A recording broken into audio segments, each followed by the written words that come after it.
Assalamualaikum warahmatullahi wabarakatuh and very good evening, ladies and gentlemen, brothers and sisters. Welcome to BAITUL MAQDIS Talks. I'm your host, Omar Ismail, and tonight it will be special. It will be a little bit different. Okay, if you're listening to me right now, yes, you may wonder why I am speaking in English because because today inshallah we will having a good discussion about our brothers and sisters, but specifically about Israel. Okay, our topic will be Israel violence and the violation of Palestinian human rights. Okay, we will having a discussion around 1 hour and 30 minutes, if you may. And with me, we will having two speakers. I think yes, very outstanding speakers, and I will introduce them later. But first, I will invite you to push this like button, share, and if you may, you can tag your friend, your families to the comment section so that they may follow the segment tonight, inshallah. And please let me know if you cannot listen to us very clearly. Please let me know in the comment section. I will notify our technical experts to make some arrangements. And I hope you enjoyed the talk tonight. And if you excuse me, I'm not really used into English language, but I will try my best to to conduct the series tonight, inshallah. And with me, we have two, I'd say, very well-educated panelists here with us tonight. And one of them is my mentor, quite frankly, my mentor in this humanitarian working, especially for Palestinian. And one is a new friend that I just made from BDS Malaysia. Well, I will introduce to you later. And first thing first, if you're new to this channel, if you're watching this on YouTube, please consider to subscribe and hit the notification button. And if you're new and if you just pass around just pass by watching this Facebook, I hope you can push follow button and like, so that you can there will be a lot more excitement contents waiting for you, inshallah. Okay, but if you excuse me, let me introduce our special guest tonight. First, we have Mr. Nur Azam. Okay, Mr. Nur Azam, how are you? Hi, Assalamualaikum. Waalaikumsalam warahmatullah. Thank you for joining us tonight. Alhamdulillah, happy to be here. Yes, thank you very much, because it's quite surprisingly to have you on board tonight, because sometimes we reach some percent there's some hanky panky going wrong, but alhamdulillah, it is very easy for you. Thank you for your time here. Inshallah. Okay, if you yes, ladies and gentlemen, please allow me to read some background for our first guest tonight. Mr. Azam is a chartered accountant with CPA Australia, which is very well educated. Yes, I know, because I'm also from accounting background, and I'm not yet having my chartered qualification, but inshallah, please pray for me. And then he also has begun his career as business analyst, that provide commercial data to business on credit history. Wow, this is very outstanding, very great. And in addition to teaching responsibility, he also actively involved in he is also a lecturer, if I may, from Unique KL, Brother Azam. Yeah. In forensic accounting, is it? Yep. Yeah. It is. What is it all about, Mr. Azam? If you can have some 1 minute explanation about your career. I'm teaching accounting and the specialization forensic. Usually the public say forensic ni someone die or something, CSI tu kan. Yeah.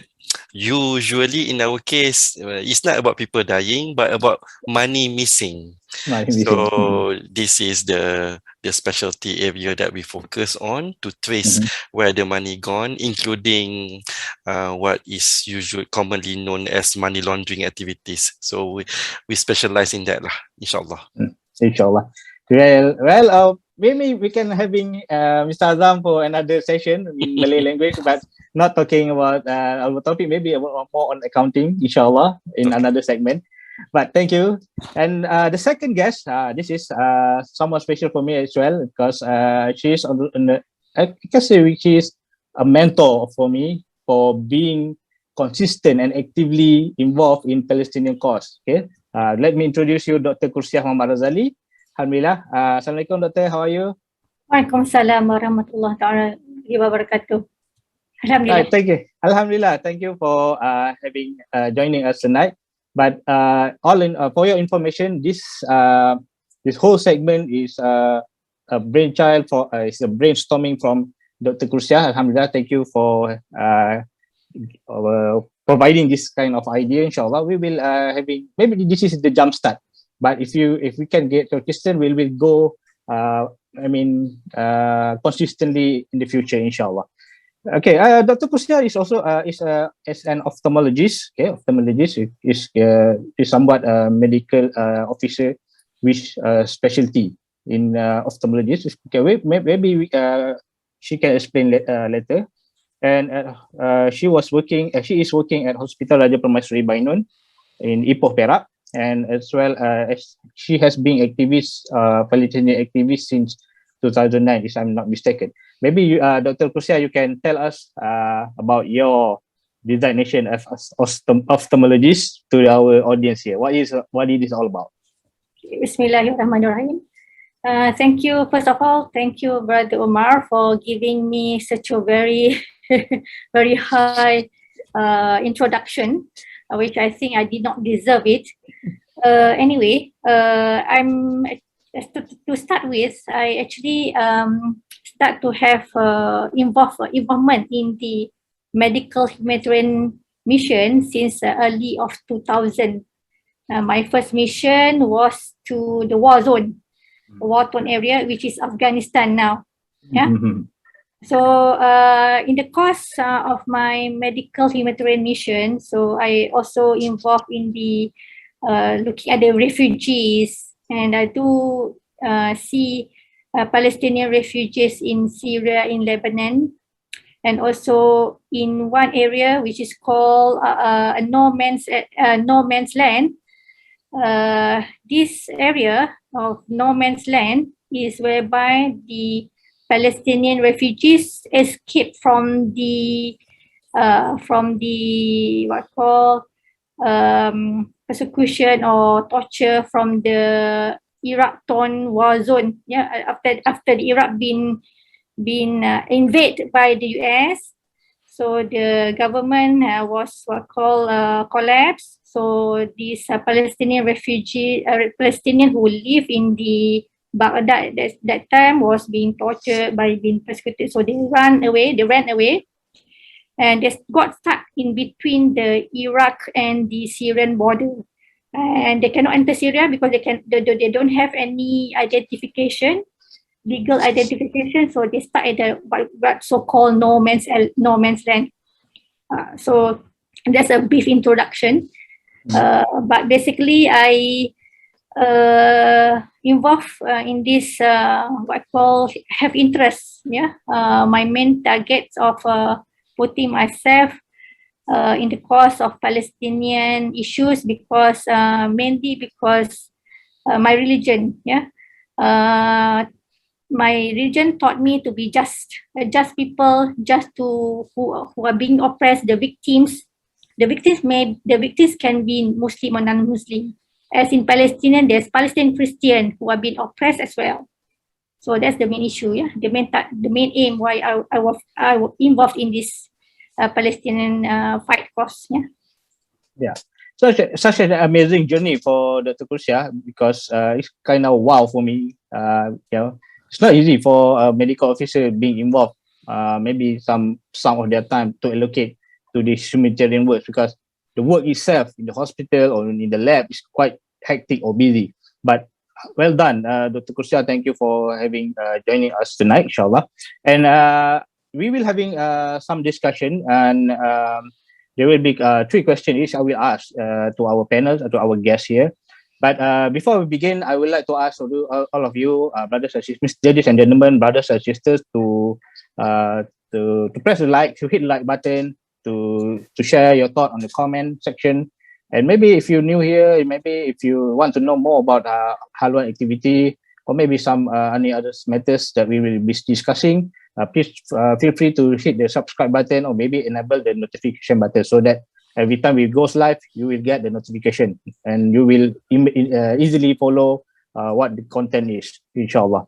And I will start the show, kickstart the show with took my question to Dr. Kursia.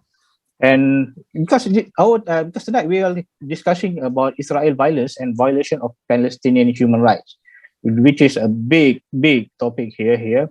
But inshallah, we will having it make it easier to our viewers to understand, to digest the information. So my question here is, why would Israel-Palestinian issue is an issue of international concern, of humanity and justice? Why is that? Okay, to start with, I would like to make a disclaimer. So this talk is not what I call it's not anti-Semitism. Yeah? It's a talk to create awareness against the cruelty of the Zionism Jewish. Yeah, it's not anti-Semitism. Some minority of the Jewish people are good. They are also against oppression. So that's my first disclaimer. Okay, come back to the question: why should we regard this Israel-Palestinian conflict or Israel-Palestinian issue as an international issue, which must get a greater concern and awareness from the global perspective in terms of justice and the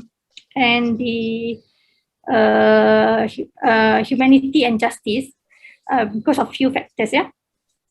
Okay. The first thing, if we see the other conflicts, the other minor conflicts, yeah, for example, Kashmir India conflicts or Rohingya conflict, these two conflicts are quite new. Yeah, it's not long. Yeah, but the Israel-Palestinian issue has been up to now for more than 100 years. It started with well-planned systemic occupation since 1917 from the Balfour Declaration made by the British. Yeah, where everybody know the British won the World War I. Yeah, and then God says the Palestinian land from the Ottoman Empire. So they start to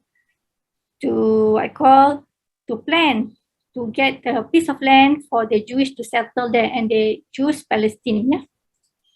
And it should be regarded as an evil movement, and we should held the Britain responsible to it. And up to now, the issue never been resolved.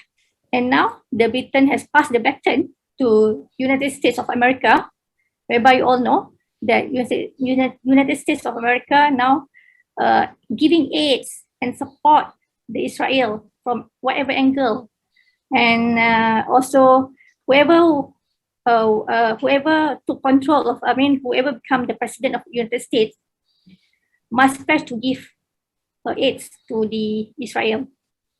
So that's one point. Yeah? Why we should consider that this Israel-Palestinian conflict as a issue which should attract attention of the global attention. Yeah. The second point is that since 1948, many massacres, many killings of the Israel, what Israel did to the Palestinian refugees, if you all can go back into time, in somewhere in 1985, 84, something like that, there's a huge massacre happened in Sabra Shatila camp. Yeah, and this massacre is well planned. It's not done by IDF or Israel Defense Force by themselves, but they outsource it to other parties somewhere in Lebanon to kill the Palestinian refugees in the Sabra Shatila camp. And there's 5 major wars has happened since 2008. Yeah, 2008 until now, until the recent this year, there's 5 major wars. Yeah, and with that war, we can say that Israel has committed grievous war crimes toward the Palestinian, and not only Palestinian. Israel also commit a crime towards the volunteers from other nationalities, while these volunteers carrying out their humanitarian mission. Yeah. So, if we go by the fact finding, it was recorded by the Goldstone report. Goldstone report is the United Nations fact finding on Gaza conflict. In collaboration with the Amnesty International, they found that Israel has used white phosphorus munition that can cause serious burn and health issues to the civilians. As we all know that the Israel throw bombs to the Palestine regardless who they are, civilians or their enemies. Yeah.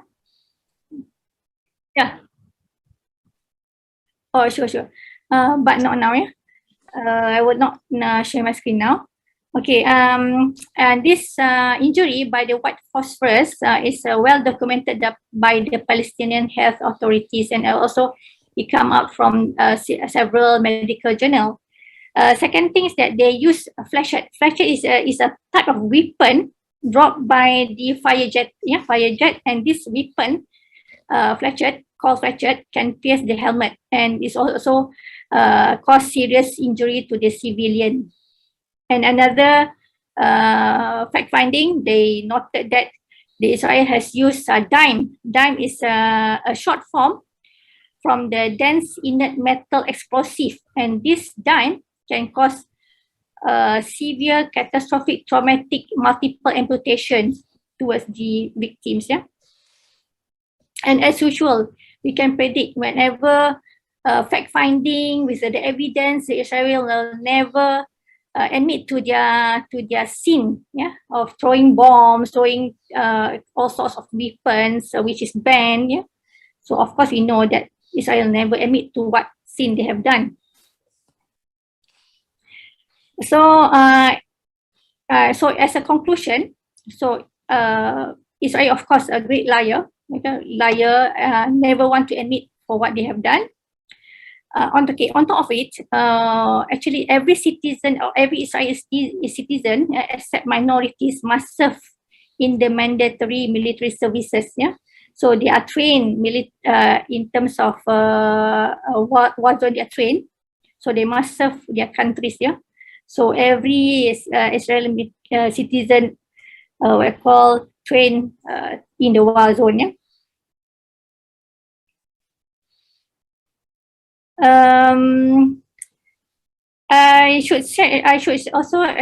would like to share some photos seeing that Israeli children wrote a note on the rocket. Yeah, rocket. They wrote it to Palestinian with love. Yeah, I would like to share the photos.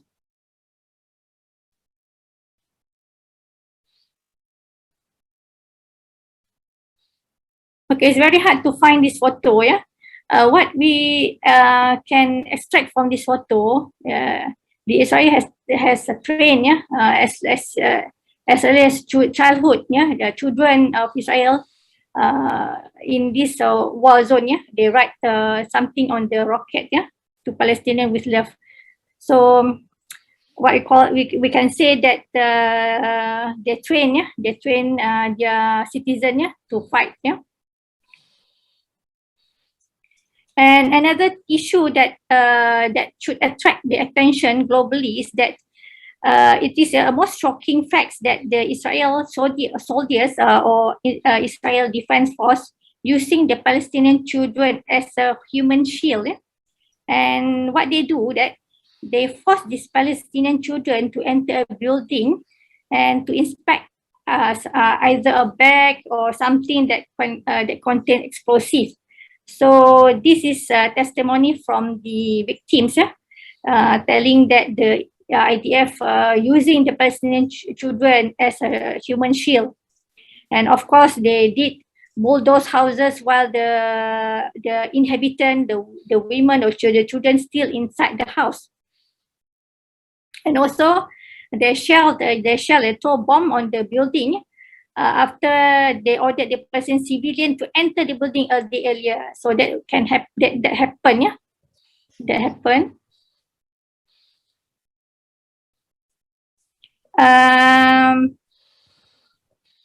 Another thing is about they also attack, injured and obstruct the medical workers and the volunteers from carrying out their duty to attend towards the injured Palestinian victims.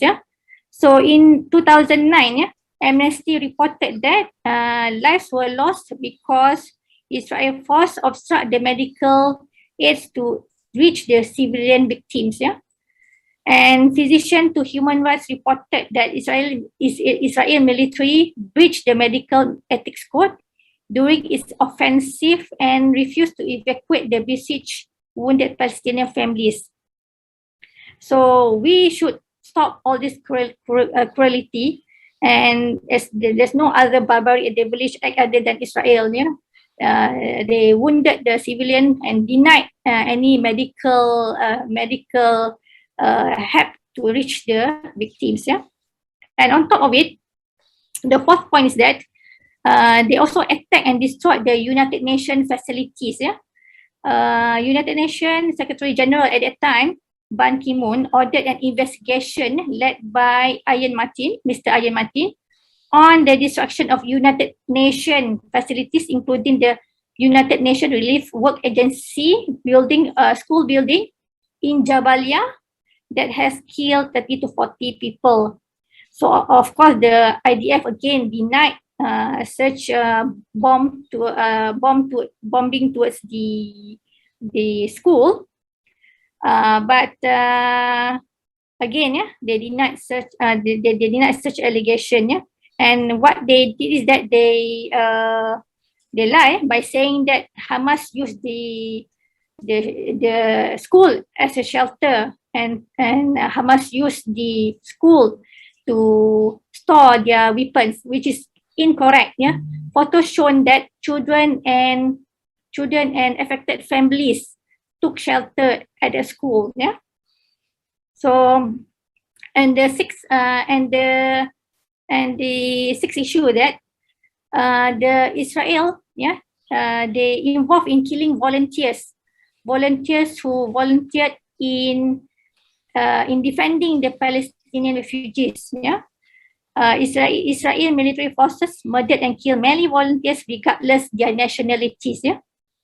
So among those murdered, killed by Israel, which one is very famous, about a lady by the name Rachel Corrie. I think everybody knows about the late Rachel Corrie, which whereby she was run by the bulldozer drove by the Israel soldiers.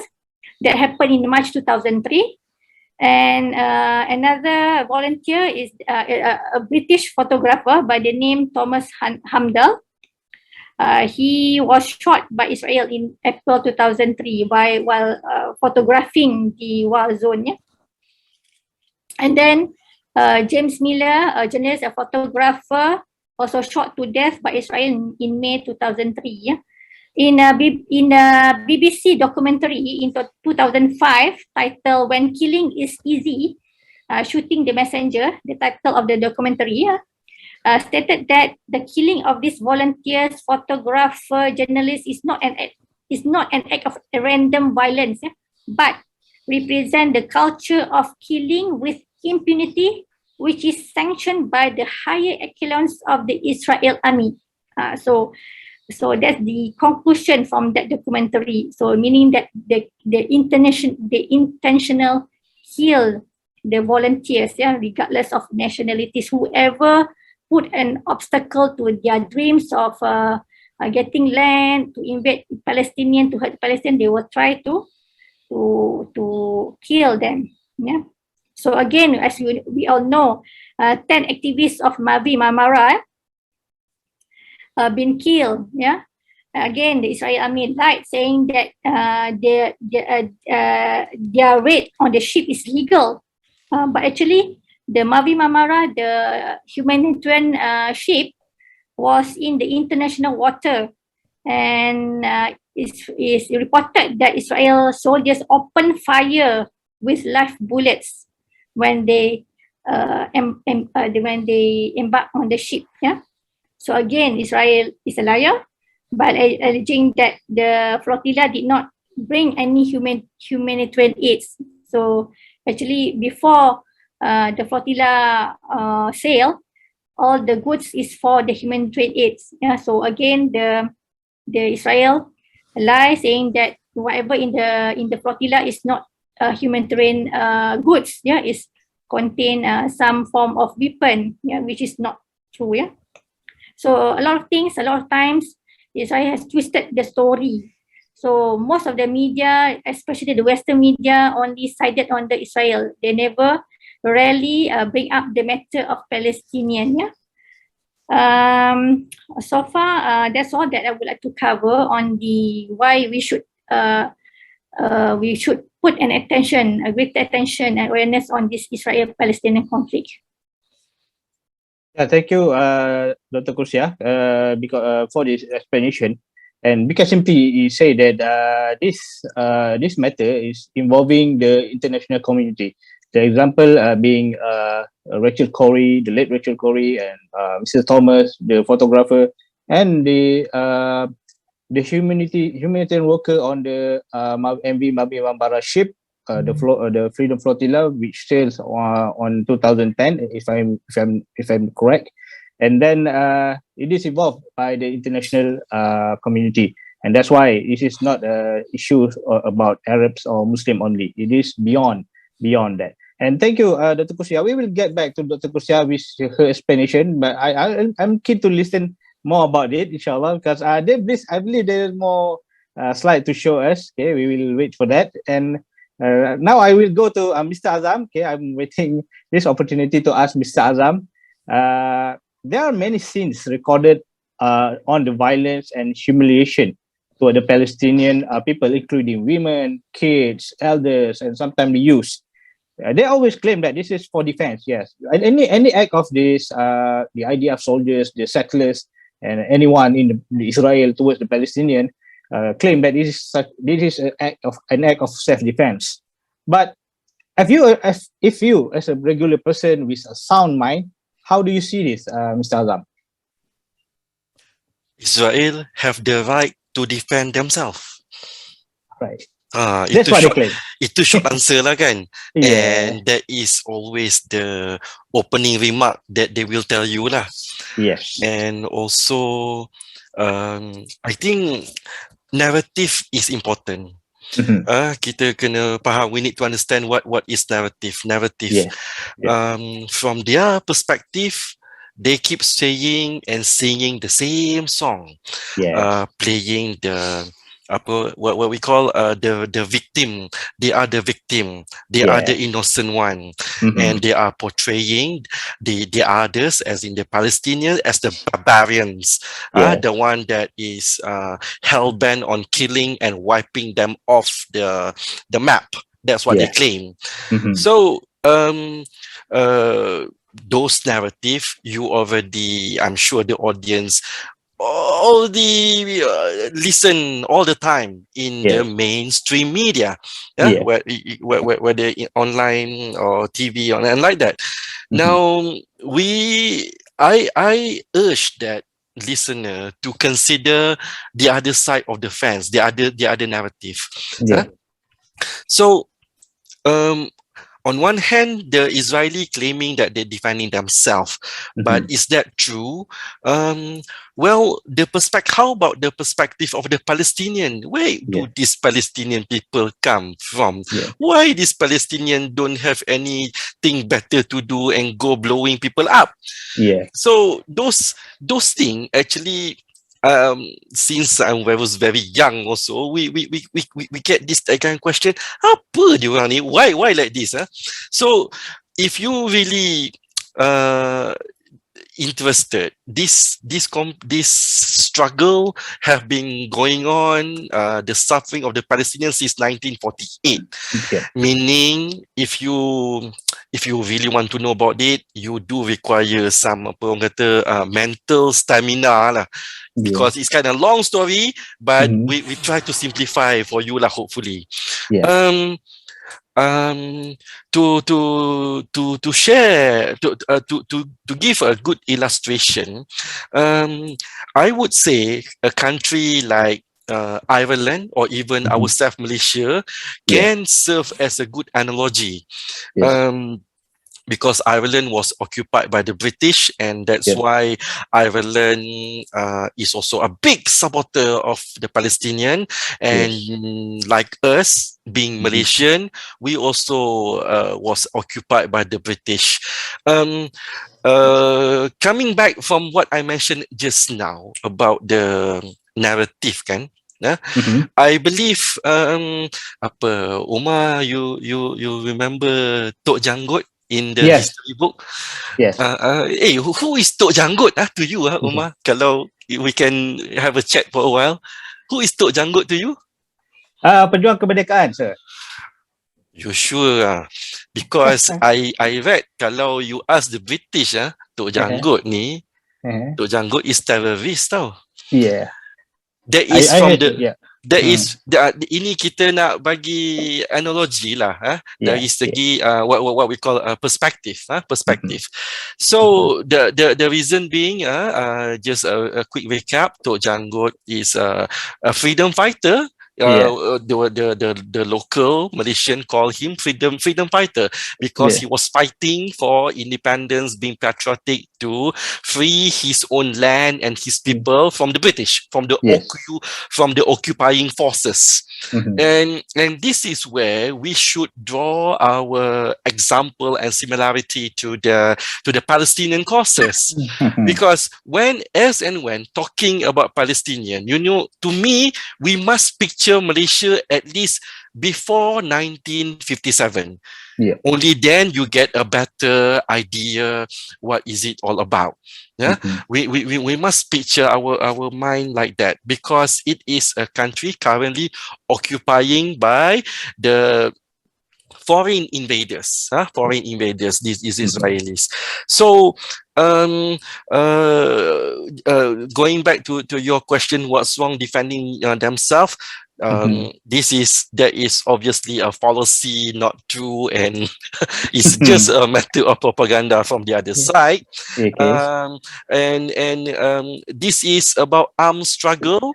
The people have every right to fight against these invaders.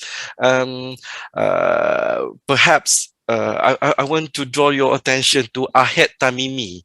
Ahed Tamimi, now 20 years old. In 2017, she was 16 years old, Ahed Tamimi, during TV coverage, there was a group of the IOF, occupying forces, come to wherever her place, her kampung is, Nabi Saleh, if I'm not mistaken. She actually slapped that guy, You can see that video, slap that Israel punya soldier tu.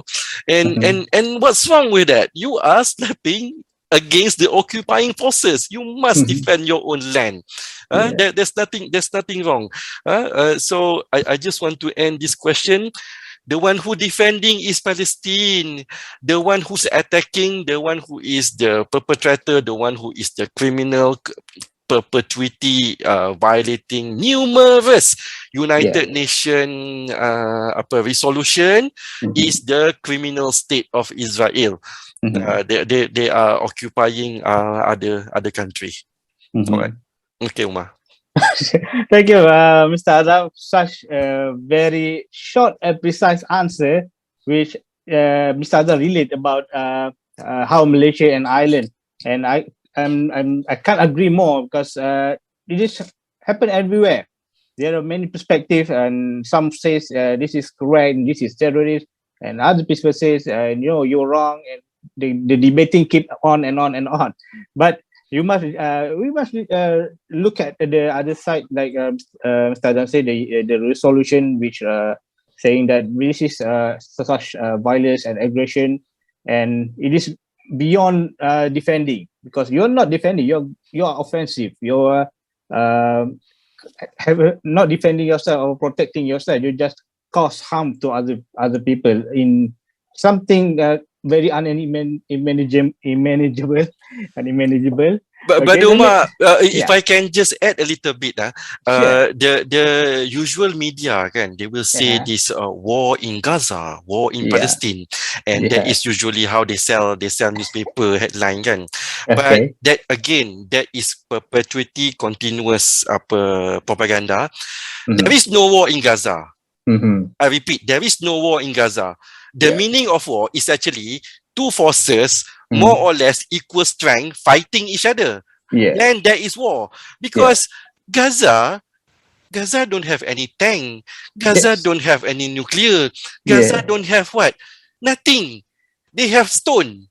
You against one of the powerful army in the Middle East with nuclear power. That is not war. There is no way. One-sided war, I think. That's right. Okay. Right. Okay. Thank you. We will get to Brother Azam later, and thank you for Dr. Kushan, Mr. Azam, for the first round question. And if I may, I go to second round. I will start the second round, but let me check and is there any comment here? Not yet. But ladies and gentlemen, brothers and sisters, if you just following us tonight, and inshallah, if you see, we are speaking in English language, but inshallah we are trying our best to maybe mungkin campur-campur sikit lah, no problem. And then our discussion is about Israel violence and violation of Palestinian human rights with Dr. Kursia Razali from HALUAN, and also Mr. Nur Azam from BDS Malaysia. We will get shortly about BDF and the activity. And I would like to go against, I would like to come back again to Dr. Kursia for the second question. The second question sounds like this. The long decades of Palestine and Israel conflict still sees no end, because since I was a young boy, the conflict of Palestine and Israel did exist, and it's going on and on and on. And I still see no ends in the decade ahead. Can you briefly describe why there's still no resolution for this issue? Why this no resolution for this issue? What's wrong? Why can this end immediately? And what kind of human right violation could be witnessed here? Because this occupation is still going on, and more violations can be witnessed. Can you describe what it is, please, Doctor? Okay, thank you, Brother Umar, for the question. Okay, we will go one by one. Answering the first question, the first part, why is no end? There's no ending. Okay, we will find out in the next answer by explaining to you all what kind of violations of human rights, what kind of violation of Palestinian human rights, not only Palestinian human rights, but human rights activists that support and help Palestine also involved being violated by Israel. So let me share screen, because I would like to share screen. I make a PowerPoint so easy for you all to follow. Okay, back to these photos. Okay. Okay. Anything wrong with this photo? So photo tell you 100 stories about one photo. One photo tell you 100 stories. So what's wrong with these photos? So full screen, yeah. Okay. Is it okay? Okay, thank you. So what's wrong with this photo? So photos tell you 100 kind of 100 stories inside of photos, yeah. Okay, a soldier. So who's the victims? Children. So he just a little children. He just a little child. But why this big man with a machine gun want to shoot at him? Okay.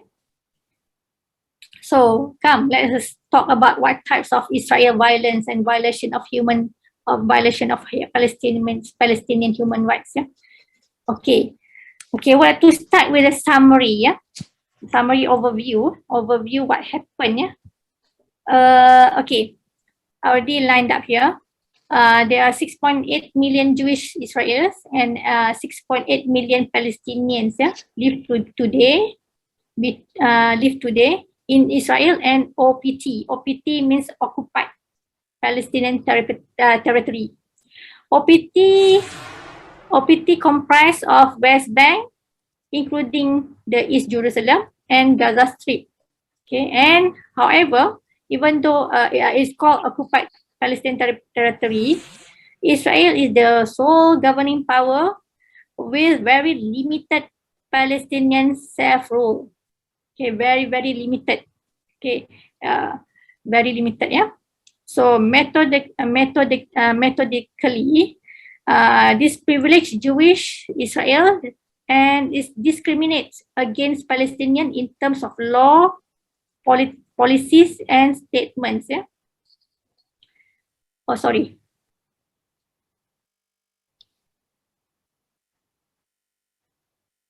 So in pursuit of this goal, authorities have dispossessed, confined, forcibly separated and subjugated Palestinians by virtue of their identity to varying degrees of intensity. And these deprivations are so severe that they amount to the crimes against humanity of apartheid and persecution.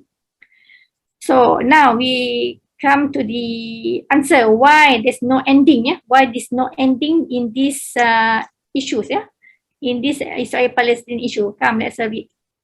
Okay, widely had the assumption that the occupation is temporary and peace processes will soon bring an end to Israel abuses. Okay, actually the West, especially the United States, America, and also Israel, they try to give impression to the whole world that they want to make peace. They want to make peace. For example, the recent one is the two-state solution, an idea by the Donald Trump, right? But this two-state solution actually is a joke. It's just some sort red herring. They want to divert the attention of the world. They give misinformation to the world that US, Israel are trying to do something good to end the occupation, but actually it's just a red herring, as misinformation. And this actually obscured the reality of Israel entrenched discriminatory rule. Yeah, for the two-state solution to work, each party must have win-win solution, win-win, win-win attitude. So, if one party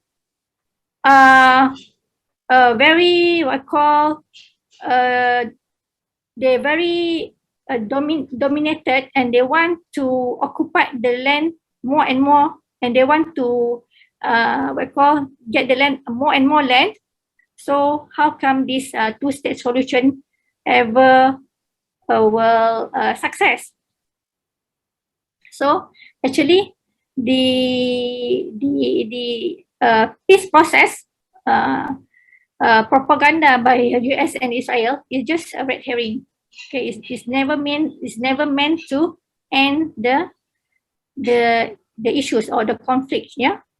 Okay. For the past 54 years, Israeli authorities have facilitated the transfer of Jewish Israelis to the OPT and granted them a superior status under the law as compared to Palestinians living in the same territory when it comes to civil rights, access to land, and freedom to move, build, and confer residency rights to close relatives. Okay, so the Israel day by day acquiring land or invading the land from the occupied Palestinian territory, and they bring the Israel settlers to the occupied Palestinian territory, which is against the international law. There's a violation of international law here. Okay, this is the most interesting fact. Yeah, a number of Israeli officials have stated clearly their intent to maintain this control in perpetuity and back it up through their actions, including continued settlement, expansion over the course of the decades long so-called peace process. Okay, so they clearly said their intention to expand their settlement in the occupied Palestinian territory. Okay, so international criminal law has developed two crimes against humanity for situation of systemic discrimination and repression, apartheid and persecution. Okay, so that's why two-state solution or any kind of peace process will never be successful. And Israel still intended to maintain the domination. Yeah? A stated aim of the Israeli government is to ensure that Jewish Israelis maintain domination across Israel and the OPT. The Knesset in 2018 passes a law with constitutional status affirming Israel as the nation state of Jewish people. So this clearly tells us their intention of invasion and expanding their land into the Palestinian region.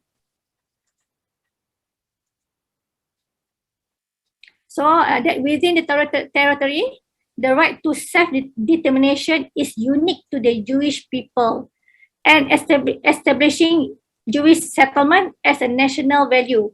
As you all know, the current new Israel Prime Minister clearly stated that they're going to expand their settlement in the Palestinian region. Okay, so whoever want to become Israel-Palestinian, they must have this value. Otherwise, they are not being elected as a prime minister, same as the United States of America. Whoever want to become the the president of United States must pledge to aid and to help Israel. So systemic oppression and institutional discrimination also took place. Yeah. Okay. The types of Palestinian human rights violation is in forms of forcible transfer, forcible forced evictions and demolitions. Okay, up to date, yeah, 848 Palestinian homes demolished by Israel and displacing nearly 900 over people, yeah, as to become a refugee. Yeah? So all this figure I took from the Amnesty International report of 2020 and 2021. Yeah?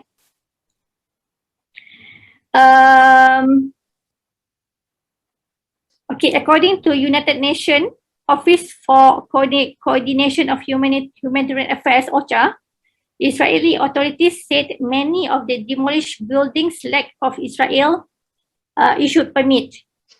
The law of occupation prohibits such destruction unless necessary for military operations. Okay. If you look into this, 1.2% of Palestinian building permit application approved to build houses or shops in the West Bank and East Jerusalem out of 100% that being demolished. Okay, in the OPT, occupied Palestinian territory, is the area whereby the Palestinians reside in.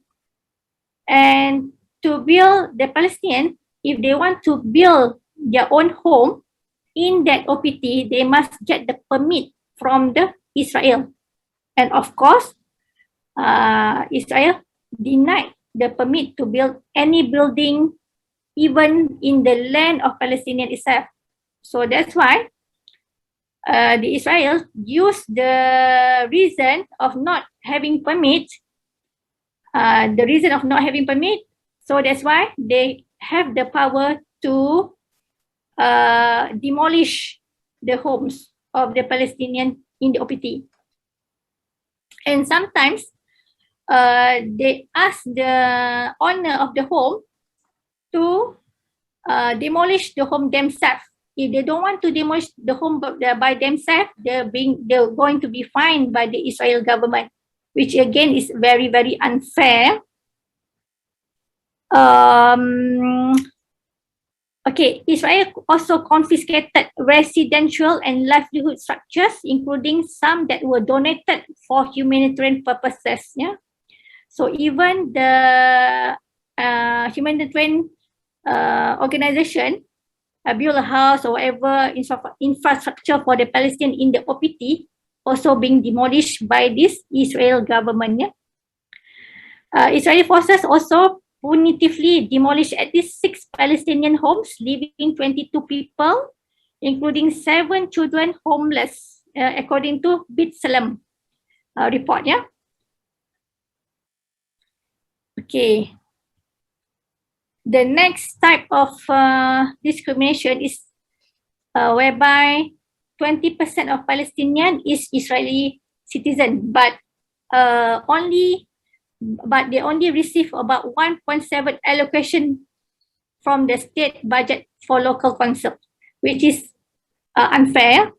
20% of the Palestinian is a citizen of Israel, but they only receive a very little allocation from the states for their local council. So we can see how unfair is that. Yeah. And also, the Israel denied Palestinians from the West Bank or Gaza to marry the Palestinian citizen of Israel because they're frightened, they're afraid that the Palestinians from West Bank and Gaza migrate to the Israel territory. And also, they deny family reunion, whereby the Palestinians from West Bank and Gaza who are abroad for a long period of time denied entry and denied to settle back to their original village. Another type of Palestinian human rights violation is unlawful killings and excessive use of force. Yeah? This includes unnecessary and excessive force during law enforcement activities, yeah, including search and arrest. They usually like to do unlawful search and arrest at the night. Yeah, that's the most famous. What they did is that they search and arrest. They break into the Palestinian house at night, and they killed at least 31 Palestinians, including 9 children in the Gaza Strip and West Bank, according to OCHA. OCHA is the United Nations. Yeah?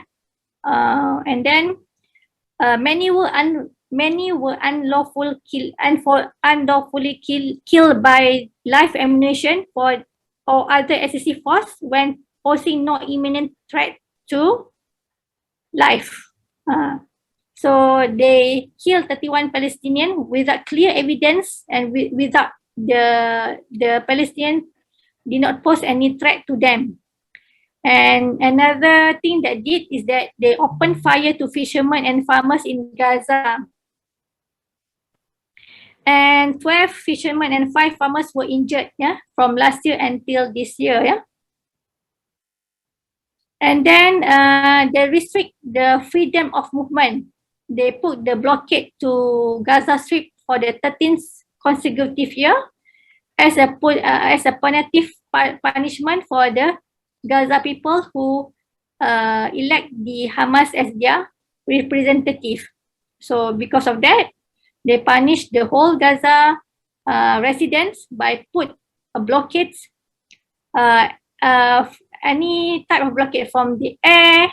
There's blockade on the air. They blockade on the road.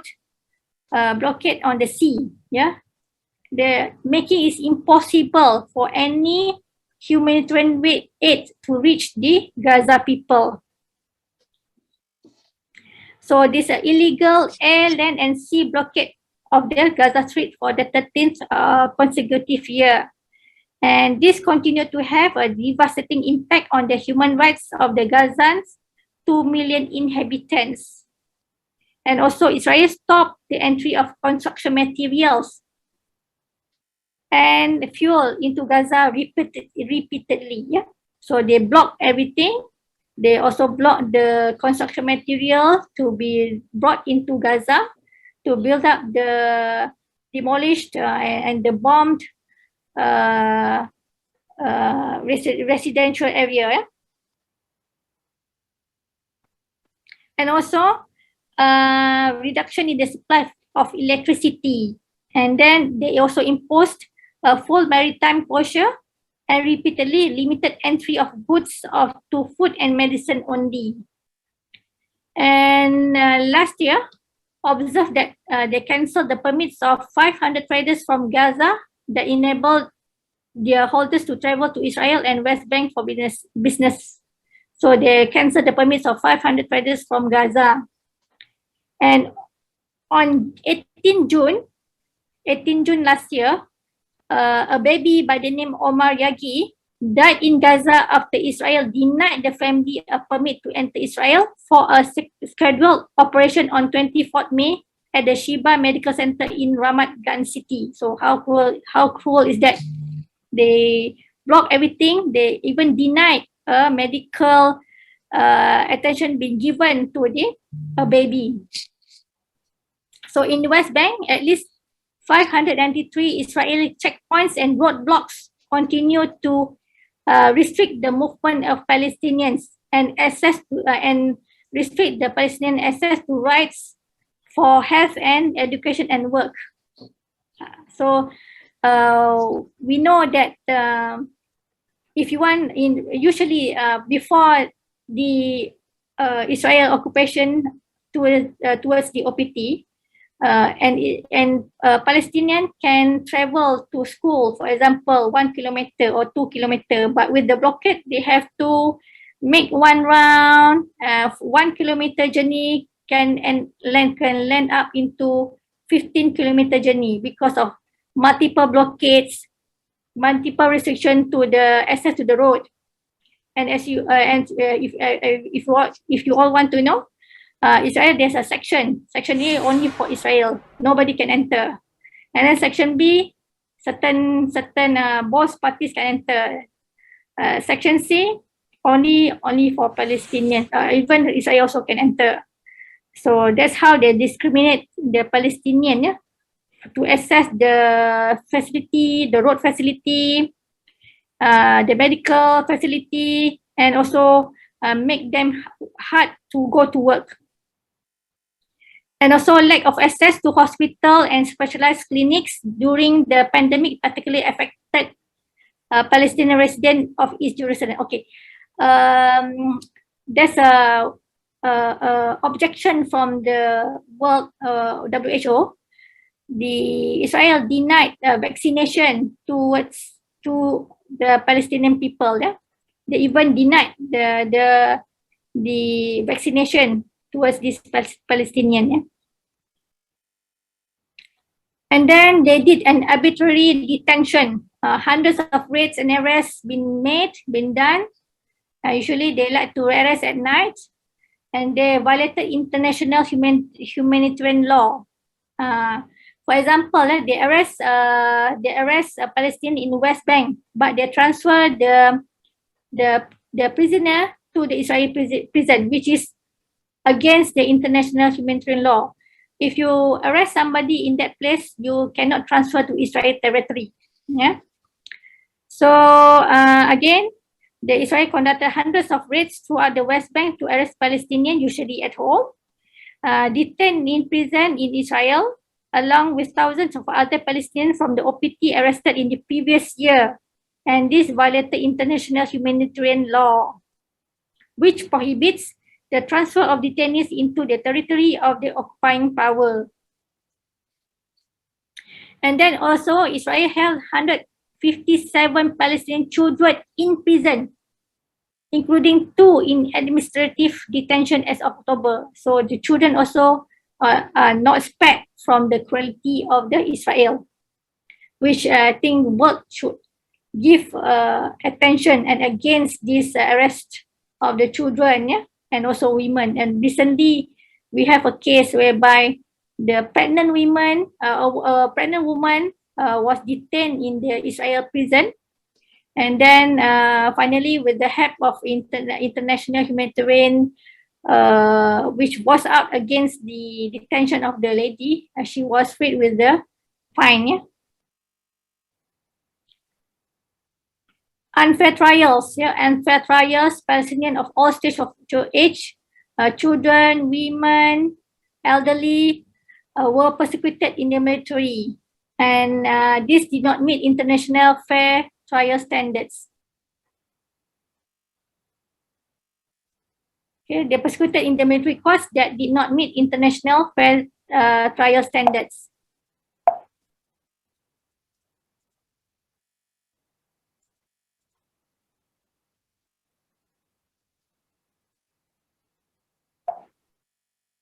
Sorry, how can I to move my slides? Okay, thank you. And also torture and other ill treatment. The Israeli soldier, police, and ISA officer tortured and ill-treated the Palestinian detainees. Can somebody move the slide, please?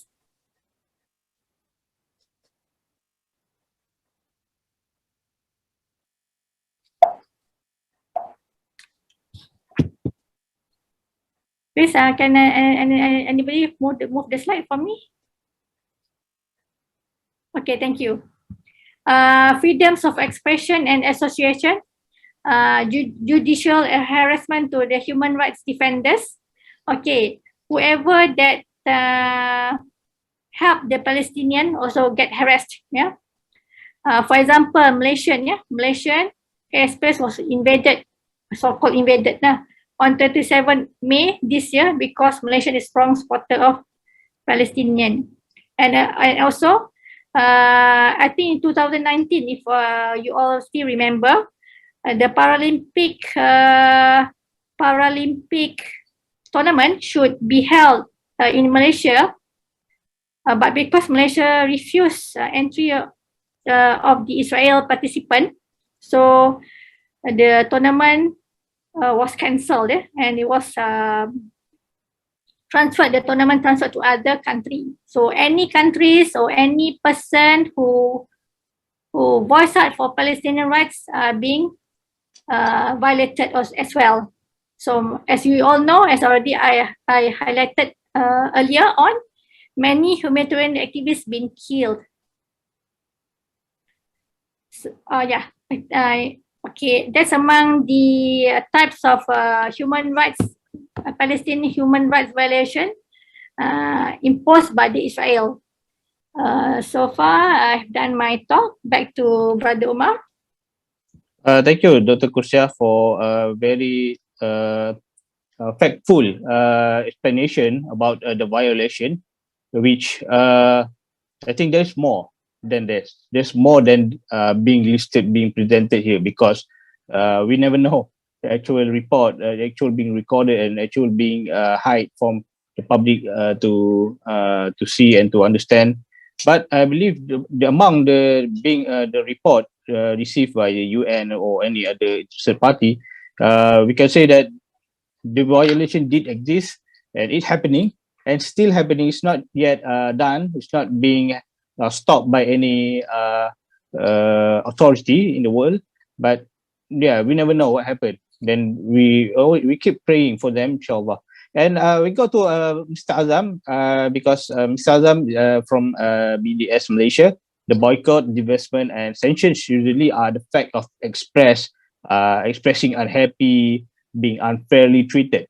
And some international humanity rally on this sentiment. I believe any parts in the world, in the UK, in the US, really on this sentiment as combating the human rights violations by the Israel.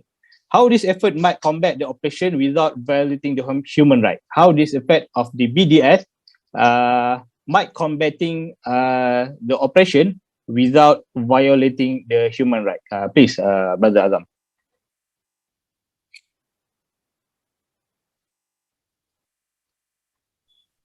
Can you unmute your microphone? So if the occupation forces feel unhappy, then I'm happy lah. Good for you lah. But that is not our objective now. We are not we want to do this boycott because to want make you unhappy. Yeah. We have our objective, which is what BDS punya objective. Yeah. So mentioning here your question about violating human rights, our campaign, the BDS punya campaign, it is a non-violent campaign. Yeah. Now, firstly, we need to clarify the objective. The first objective, to make it simple, merdeka lah. Yeah. I mentioned earlier about the occupying forces. So we want to be, the Palestinian want to be as independent, to have their own state, to live in peace with just like you and me and everyone else, just like everybody else. And that is the first objective. The second, if that is too long or too much difficult, is to end the apartheid. Yeah. We do need to talk a bit about apartheid. I don't remember learning apartheid in school. Maybe I slept in class or something, but I don't recall lah. So apartheid is in Israel. Is always being compared between Israel and the previously South African apartheid, of which is people are being segregated based on race lah, color of skin or the race lah.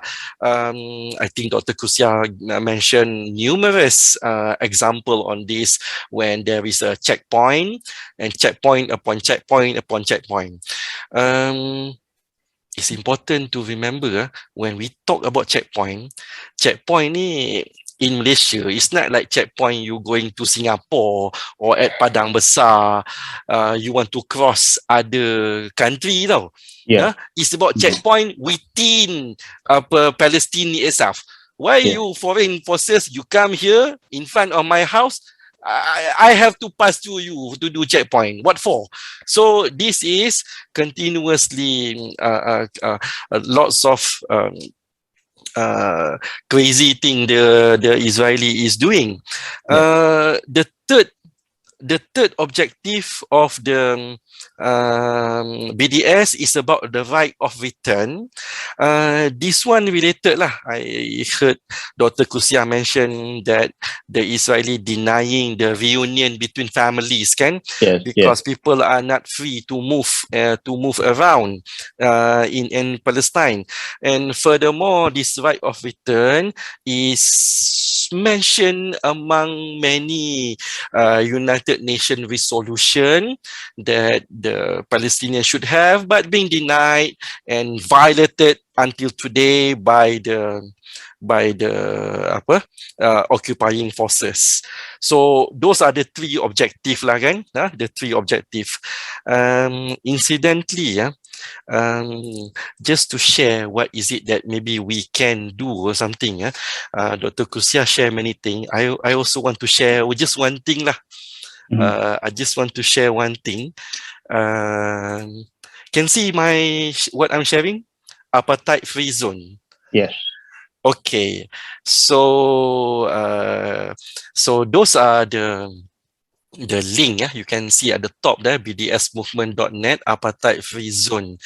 So this is among the BDS campaign. We want to educate the people about apartheid, get to know more about the Palestinian causes. Apartheid free zone ni, we want to promote about Palestinian causes, and then the whoever participate, you like put a pledge that you are not supporting the occupation of Palestine, that you are doing this on peaceful manner, using boycott and whatnot.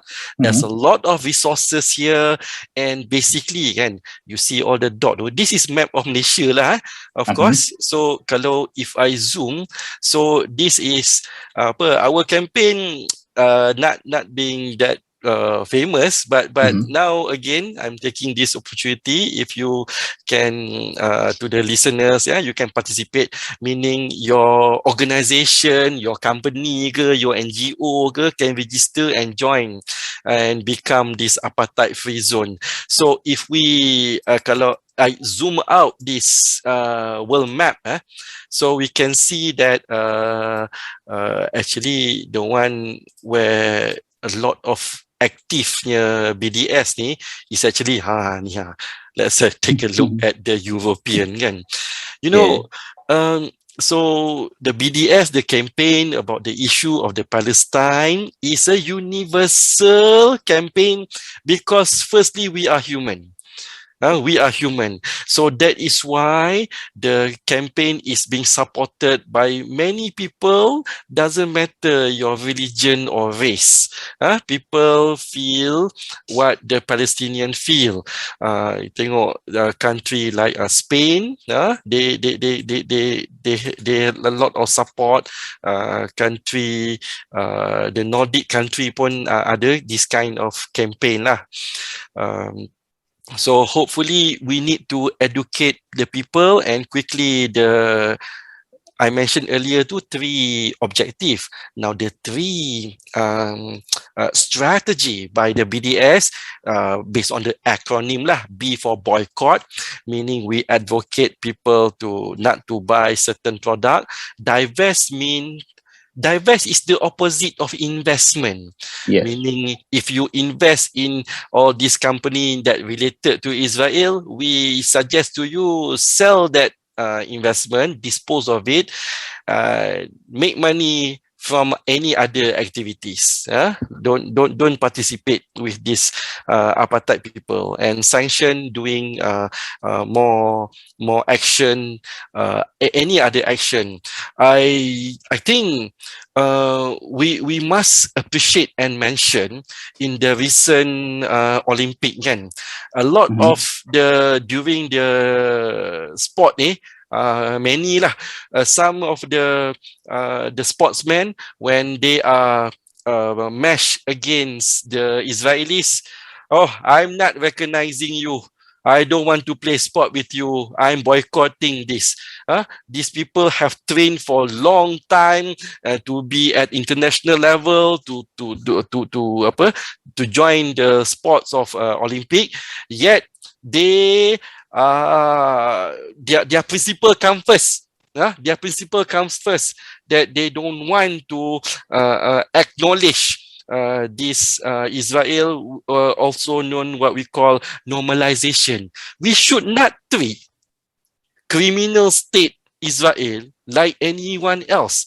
because they are continuously violating numerous human right violation, including United Nations violation, harming the Palestinian women, children, and the people in so many different ways, denying their human right, denying access to water, denying access to health, many things lah. Actually, earlier Dr. Kusia also mentioned kan. So those are a bit introduction lah from me. I should stop sharing. I think I can how to stop sharing. Stop share. Okay. Okay. Right. Okay, cukup. Okay, thank you. Over to you, Umar. Okay, thank you very much, Mr. Azam, and very, I think, interesting to note that there is apartheid-free zones here in our country, in our beloved country, Malaysia, and there are many apartheid zones in the Europe. I wonder why there is no apartheid-free zone in our other so-called Muslim country. So maybe there is, but not being updated in the map. I think so, maybe. Okay, and yes, thank you very much, Mr. Azam, for explaining. I mean the objective of BDS, which is actually a peaceful act to protesting the oppressed. Because nowadays, if you respond the violence, is getting worse than the World War and the other conflicts happened before us. And now, I'm gonna admit that BDS did have some impact, which this one popular sentiment in Malaysia, where many Malaysians boycotting the McDonald's. Thanks for the BDS, the information. And I remember that the McDonald's is really almost get no visitor, very far from their expectation, and they have to make a campaign pleading that please come to McDonald's. We have a Muslim workers. We provide halal food and whatnot.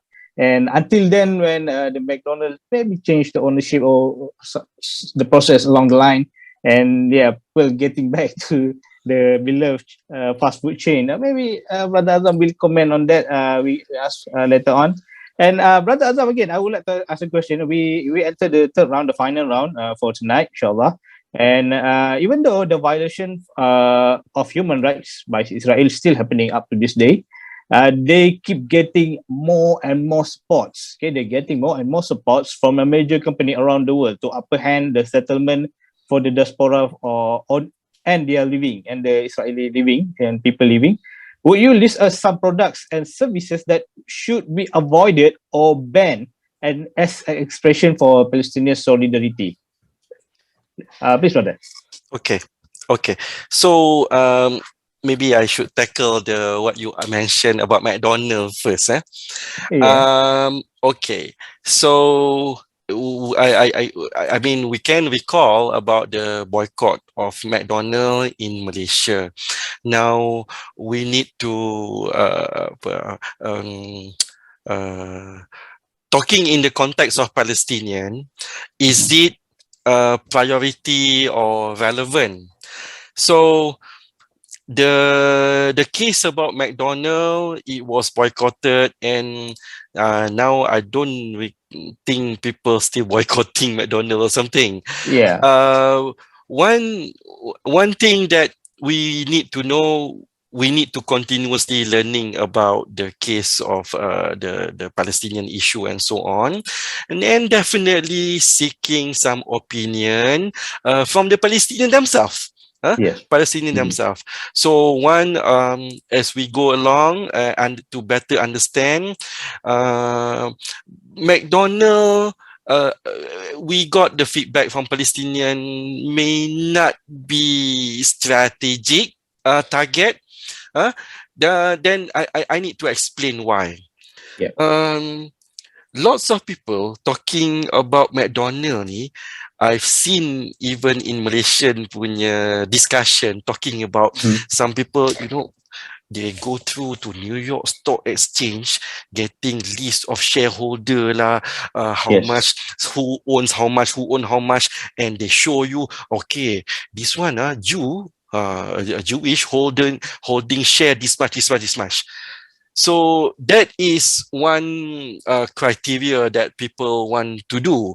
Now, that you could do that. I mean, you might want to boycott based on that. But a question that I think we should discuss and consider, who are these people and what are their company, and are they help with the apartheid and causing harm to the Palestinian?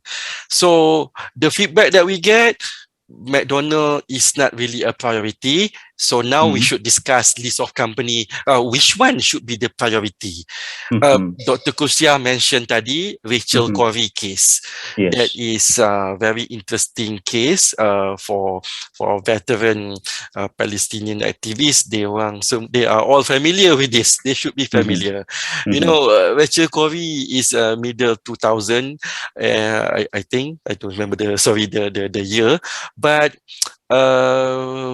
I think if that happened now, the situation might be different, because as time goes by, everyone have better internet connection and access to the internet. So the case of Rachel Corrie, one of that related to BDS is the company called Caterpillar. So Caterpillar ni, they produce heavy equipment. Heavy equipment, tractor and things like that. Now, why do we want to boycott company that produce tractor apa semua ni?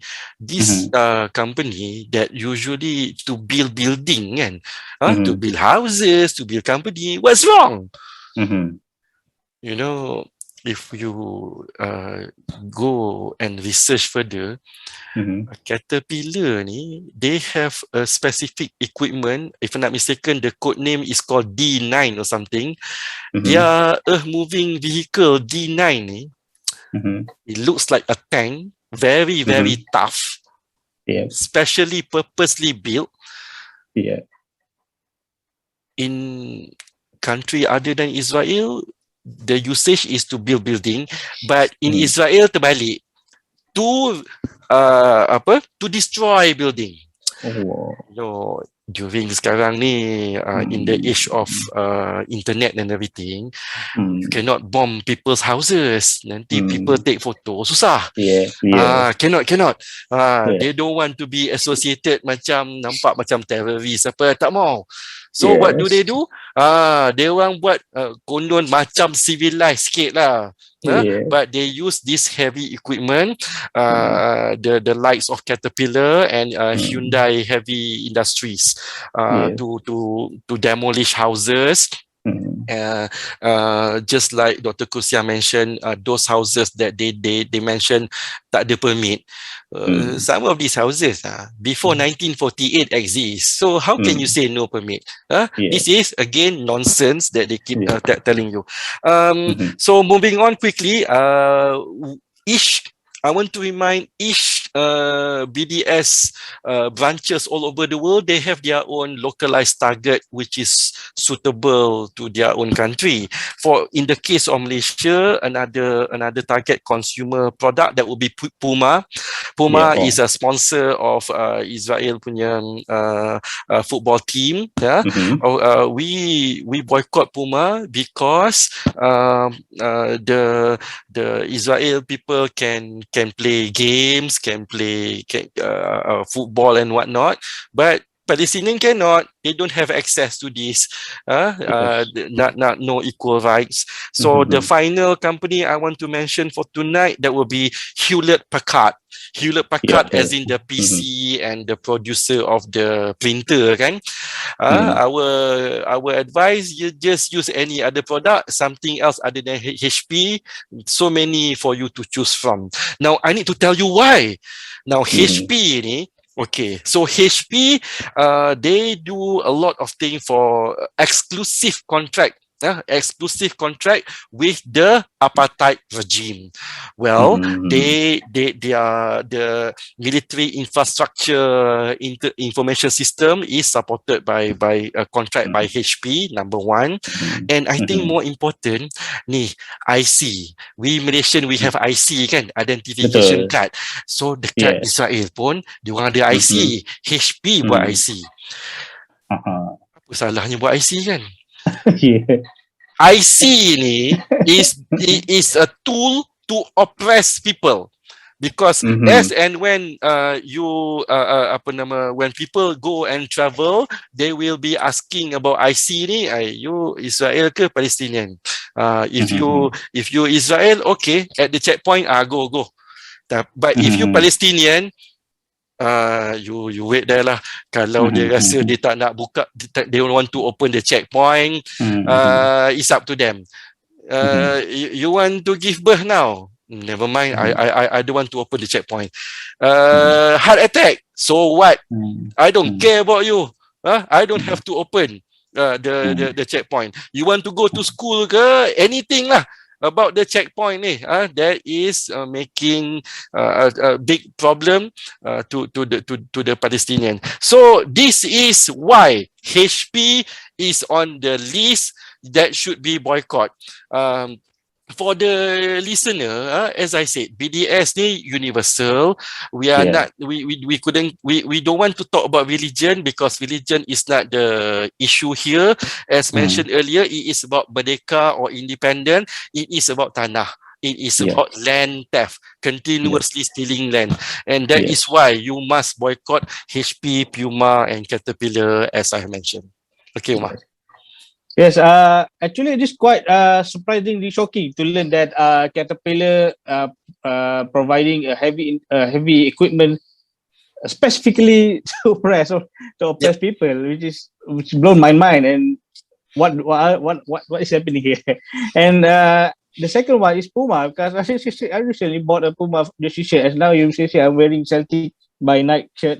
And I'm a fan of Puma, but I just learned that BDS campaigning on boycotting Puma, so I stopped buying Puma immediately as far as my small effort to support the movement.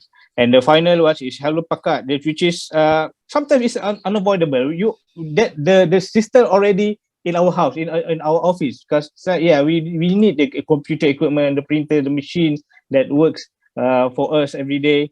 And sometimes, don't worry, don't throw away your HALUAN brand, just use it. But please bear in mind not to buy that kind of products from the brand. Usually the advice from the activists, we do design this simple poster, simple sticker. This is my last HP. You just paste it at your HP, and that so that you are also participating in the boycott. So that is can be also a campaign that you tell people you are ashamed a bit lah, and then as a modal, you can share to the people why you are ashamed, and this is your last HP, and taubat dah, you won't do it again lah. I will do the same thing to my Puma equipment as well. Good. This is my Puma equipment. I will not buy Puma anymore. I'm sorry, Neymar. Neymar is the new ambassador for Puma. So I'm sorry, Neymar. I'm not supporting you anymore. So thank you for Mr. Azam for the enlightenment on the BDS. Three main list product and services to boycott. But don't worry about yourself. If you cannot tahan from boycotting, maybe buat sorok-sorok lah. Don't pamer lah. Okay. Then it is about us. Either nobody forced you to boycott this and that, but it is about us. And thank you, Brother Azam, for the enlightenment. And we will go to the final question to Dr. Kursia, which is some might argue that Israel also has right to defend themselves, and the Palestinians are the real terror here.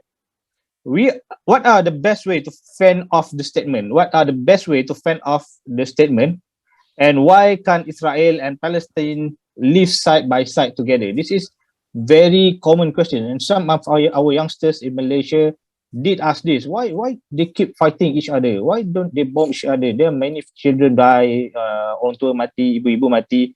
Why don't they live side by side together happily ever after? So how can you answer this, Datuk Kusja, please? Okay, okay, nice question. Okay, back to the question. Yeah. Why Palestinians, Jewish, and other races cannot live side by side? Can. Okay, we go back, we turn back, we travel into the time machine, go back during the Ottoman Empire, way back in 1,800 years ago, during the Ottoman Empire, the Muslim, the Christian, the Jews can live side by side in harmonious way. So that's the beauty of it.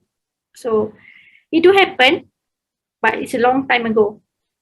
Sadly, because of the greediness and then the dreams, and they feel that they are the chosen children of God, the Palestinian is the chosen land. So this a group of people start to cause conflicts. So that's why it's impossible to resolve the issue, because one party is so greedy and the other party is the victims. So as I have mentioned earlier, the intention of the Israel to get more and more land, and they wish to expand the Israel Jewish settlement into the occupied Palestinian territory. This already is their aim. So how come two-state solution or any peace process, as I mentioned earlier, be successful? Okay, let's answer the first question. Now we go. People, as Brother Azam said, the propaganda, self-defense, the right of self-defense. Okay, how do we answer to that? Does the Israel has the right to defend themselves? Okay, let us see. Right.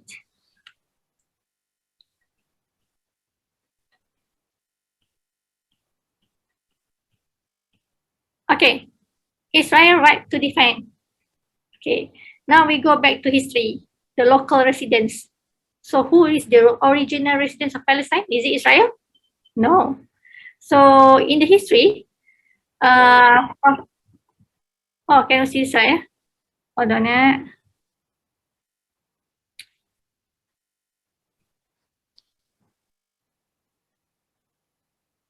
Can you all see this slide? Alhamdulillah. Okay, so who is the original residents of the Palestine? So from the historian personnel, Henry Catton, yeah, at 3000 AD, at the Bronze Age, actually the Canaan people is the first local tribe, is the original tribe that reside in the so-called Palestine land. Then Palestine race came, then later Jews. Okay, this is a bit complex. So, of course, when we do Google, the Jews will always claim that they come first. They come first after the Canaan. But how authentic is the history? Sometimes they can twist the history just to let them be classified as eligible to claim the land. So again, the first residents of the Palestinian land is not Israel,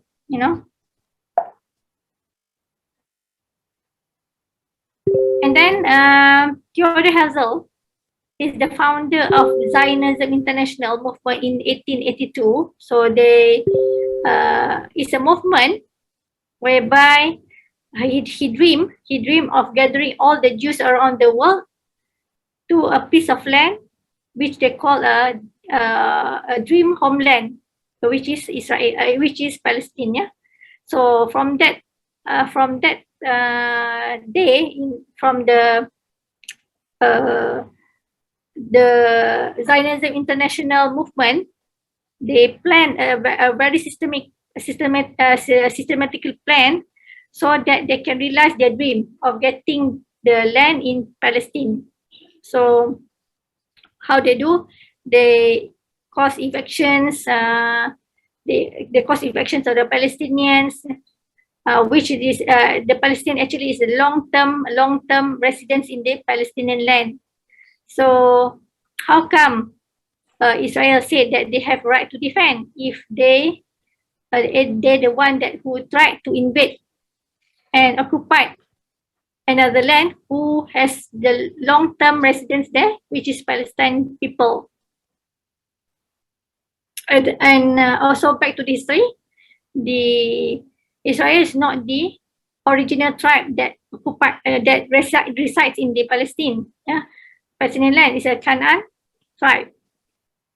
And then again we go by second point, cause and effect. Okay, continuous invasion and eviction. Yeah? So Israel versus the victims, Palestinian. Yeah? Until up to now, 2021. So evidence and history has shown us that the Israel is the real oppressor and the victims is the Palestinian. So how come that they claim that they have the right to defend themselves?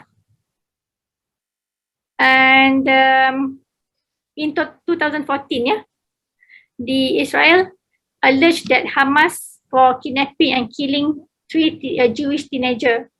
So actually there's no evidence of Hamas involvement. So who started the war? In 2014, there's a big war. The Israeli government alleged that Hamas kidnapped and killed 3 Jewish teenagers, but Hamas denied such an involvement, and that is the spark to the war.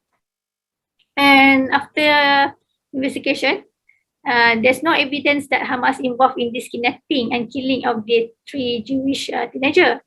And sadly, during that time, the Jewish settler retaliate by kidnapping a Palestinian boy and burn him alive. This is a very horrible story and very sad story. So again, how can we say Israel have the right to defense?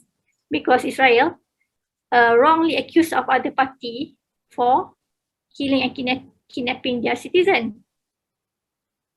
And sadly, Palestinians lose life by the killing done by the Jewish settler, which that teenager burned to life. Is very, very sad story.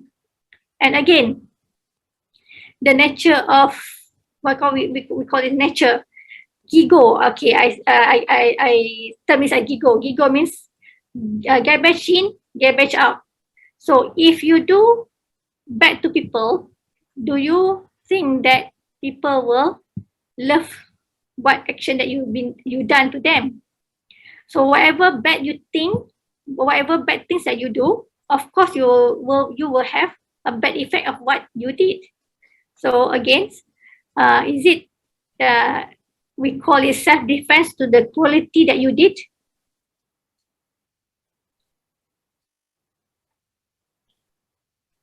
And then another fact finding, yeah? Serial truth breaker. I actually done some fact finding, and I found the article in the Middle East Monitor newspaper about the serial truth breaker. So who is the serial truth breaker in the Israel-Palestinian conflict? Okay, the serial truth breaker is not Hamas, but is Israel themselves. So whenever war broke between two of them, whenever Israel attack, not war, as Brother Azam said, it's not war. Whenever Israel attack Gaza, so at the end of the day, everybody, the Hamas try to have a truce, yeah, have a truce, and the truce agreement between both parties, between Hamas and Israel, is that ending all hostilities by Israel and Palestinian and facilitating the freedom of movement and transfer of goods within Gaza. However, not yet 24 hours, not yet a day, Israel has broke the truce whereby the soldier shot dead a Palestinian at the southern part of Gaza and wounded 19. So how come Palestinian did not retaliate to this? So, and apart of that, the Israel promised to facilitate freedom of movement and the transfer of goods within Gaza has been reneged upon the continuous since the signing of the truce. So again, the one who broke the truce is Israel. Okay, and then the fact-finding again. Fact-finding. The Israel Human Rights Group, BAITUL, citing the Israeli Shin Bet, notes that nearly 14,000 projectiles were fired from Gaza from 2005 to 2013. UN OCHA noted that Israel fired about the same number of artillery shells into Gaza in 2006 only. So is it a self-defense? Meaning that self-defense means that if you attack me, I have right to self-defense, but you should not attack my neighbor, you should not attack my friends, you should not attack my teacher. Okay, but then what Israel did, they attacked everybody, civilians also, they killed the civilians, and they fired the artillery mounting about 14,000 in 2000 year alone. So it's not a self-defense. Yeah, how can we say that it's a self-defense? And then another fact-finding by Glaser observation, they noted that 120 Israeli violets ceasefire, but only 17 reported by the New York Times. So meaning that every time the ceasefire, the truce signed between both parties, Israel violated more than half, nearly all the time Israel violated. But again, the US media and also the Western media did not highlight that the violation of Israel part. They only reported only 17 out of 120. So meaning that it's very unfair for the media, the Western media did not report about the party that being violated, which is Palestinian. So this extensive underreporting of Israel ceasefire violations points to the immunity Israel enjoy in the West, and the incentive this provides Israel to continue to violate ceasefire agreements. So Israel forces can then fire into Gaza without accountability, provoke a reaction, and then claim self-defense. So how can we say this is self-defense?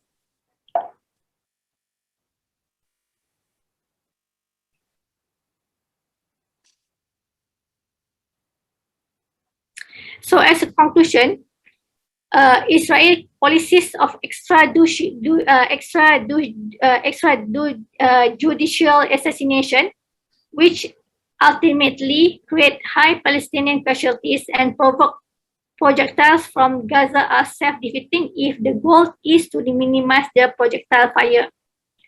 Number two, conclusion is that media, especially the US and the Western media, purposely underreported Israel violations of ceasefire agreement. And then the third conclusion is that US and Western media purposely or failed to highlight the provocative move done by Israel, meaning that they did an extrajudicial killing and purposely highlighted the retaliation of Hamas with their rare and isolated cases of rocket fires. So meaning that the US and Western media highlighted only one rocket being fired to the Israel territory, only one, and then they make it they propaganda it. They made the one small rocket fire from Gaza side as a retaliation to whatever provocation done by Israel, and this labeled as self-defense by the Israel. So is it fair? So I also would like to share few facts which is very gruesome sometimes.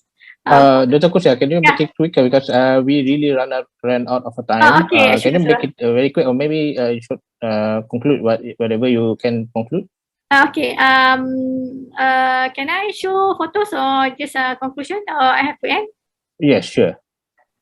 Okay. This is the photos. Yeah, how the soldiers intend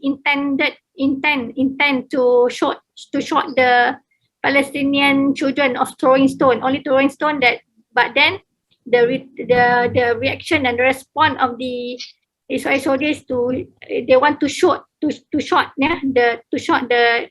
legs of the Palestinian children.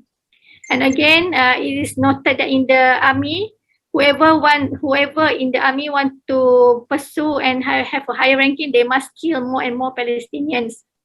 And then this a case whereby Jewish settler attack Palestinian in the OPT, and then the Jewish family, the parents praise their children for attacking the Palestinian in the OPT. Yeah? And then again, they bombed into the civilian in Gaza without giving any warning, only 1 minute warning. And then how they bomb a house, yeah, causing a mother to and kill a mother of children, of several children. And then they purposely put a blockade on any part of the OPT just because they said that they want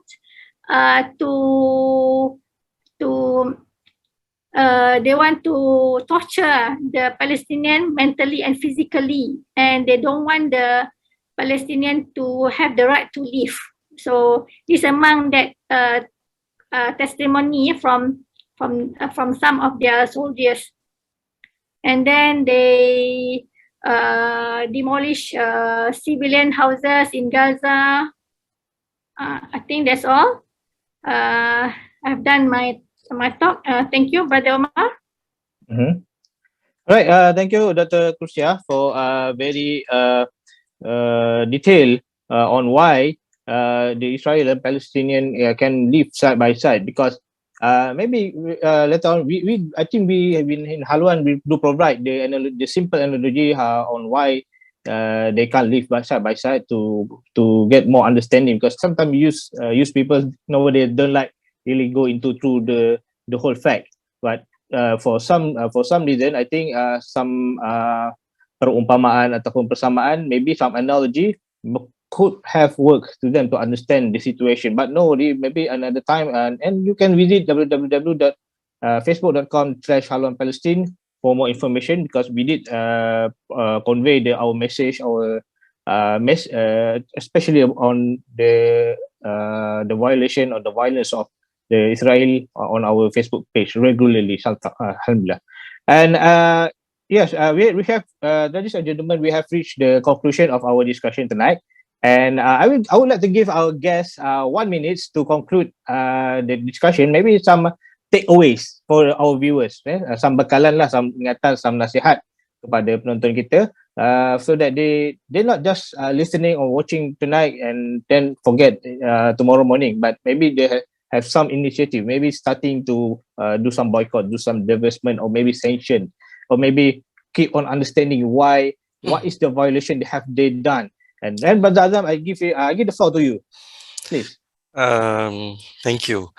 Apa, Brother Umar, biasa dengar ke? Pen is mightier than the sword. Yes. So that is what I want to conclude my message tonight. Sebabnya kita we hear this before, pen is mightier than the sword, but how is this relevant to us today?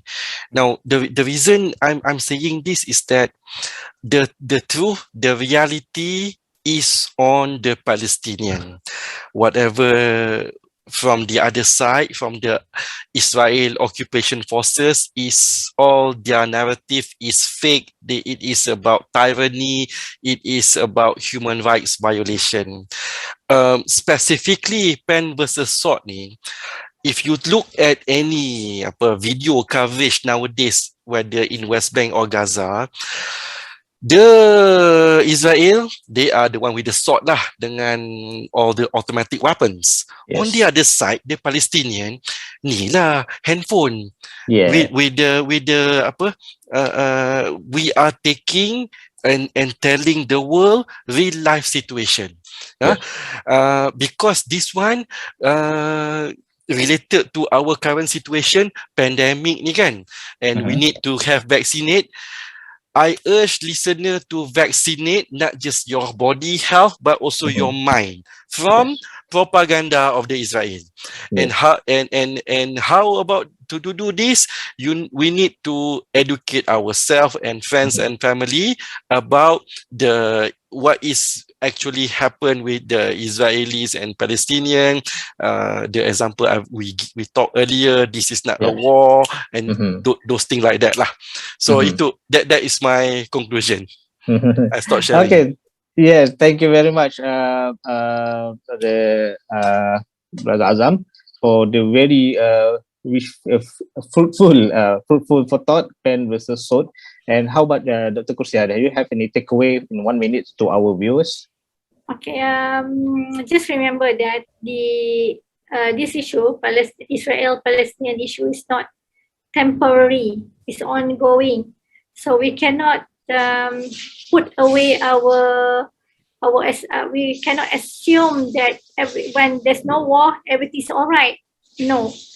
Even though there's no war, there's something is still going on, and all cruelty going on, and violation of human rights going on, killing is going on in the West Bank and Gaza Strip. So from now on, please ensure that yourself well aware about this issue and continue to support all the time, 24 hours a day, 7 days per week. Thank you.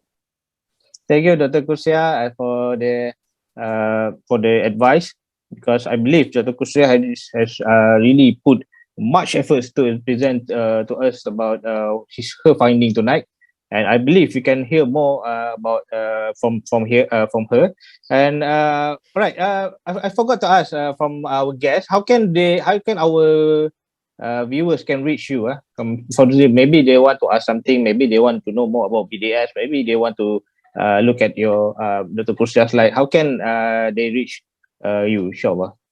Maybe you can share your social media or any page, Facebook page or website or blog, so that our viewers can look into. Brother Adam? Okay.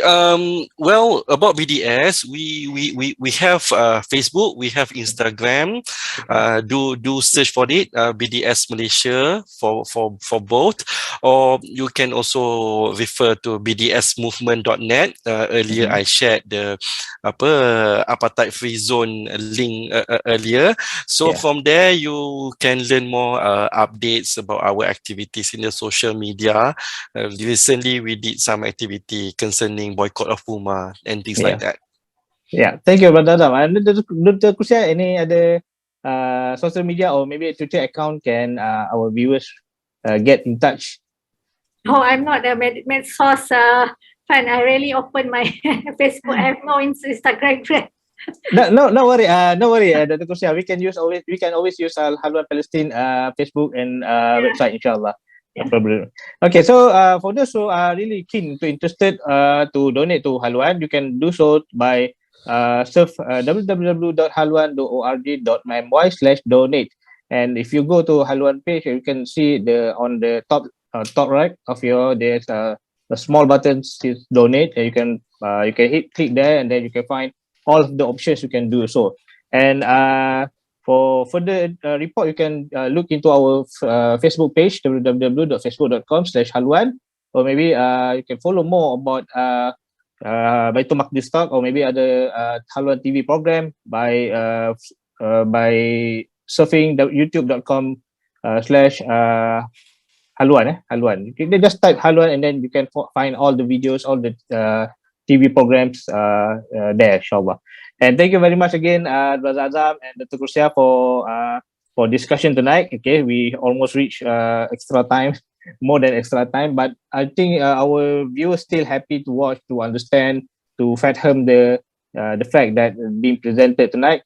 Inshallah, for more interesting programs, news, or maybe some more other program, you can stay tuned with Haluan TV or maybe Facebook Haluan. Inshallah, see you again next time. Wabillahi taufiq wal hidayah. Assalamualaikum warahmatullahi wabarakatuh, and good night. Salam. Assalamualaikum warahmatullahi wabarakatuh. Salam. Okay.